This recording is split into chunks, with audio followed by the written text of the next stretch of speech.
negosyong may kinalaman sa teknolohiya, hindi rin nagpapahuli ang mga Pinoy. Tulad ng mga cellphone reloading station na talaga namang connect na connect sa kanilang mga suki. Sa panahon ngayon, isa na nga sa pangunahing pangangailangan natin ang cellphone. Kaya dapat lagi itong may load. At dito nakasilip ng pagkakataon ang iba nating mga kababayan para kumita. Ang V-Mobile, nakaisip ng paraan kung paano sa pamamagitan lang ng isang telepono at isang SIM card, maaari nang makapagbenta ng load ng kahit anong network. Ano yan?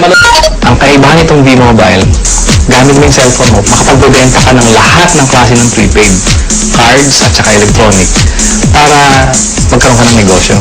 Taong 2008, nagsimula ng V-Mobile ang negosyo ito. Ang sistemang gamit nila, all-in-one load service, kaya one-stop shop ang kanilang serbisyo. Kailangan mo rito, at least meron kang cellphone, meron kang maliit na puhunan, hindi mo kailangan ng malaki, although pwede rin maging malaki ang puhunan mo. Yan ay depende sa kung plano mo sa negosyo. Kung gumagamit ka ng internet, napakasimple lang gagawin. Pupunta ka sa aming www.loadextreme.ph. Tapos pag nakita mo na itong website nito, diba, yung online loading, kiklik mo, lalabas dyan yung aming dialog box. I-enter mo yung account mo, papasok mo. So, in this case, pipiliin ko na lang, papasok ko yung aking sekretong PIK. Tapos mamimili ako ng produkto.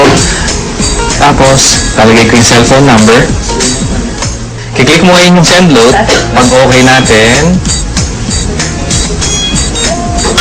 yun na. Pero paano ka nga ba kikita sa negosyong ito?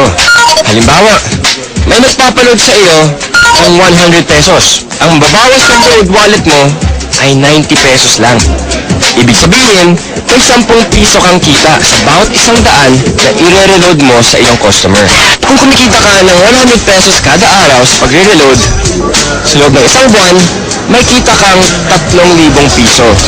Anip, tulad ni Peewee, na nakatuwahan lang daw noong una ang reloading business. Sumubot kami, nung nag-start kami noon, magbabarkada lang kami. So every night magkakasama kami.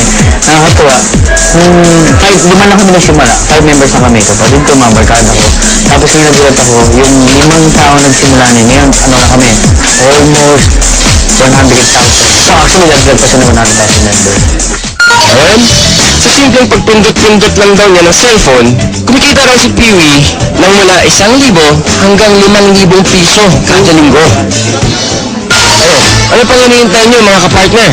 Oras na para ang hilig niyo sa paggamit ng cellphone, pakinabangan niyo rin at maging isang maliit na negosyo.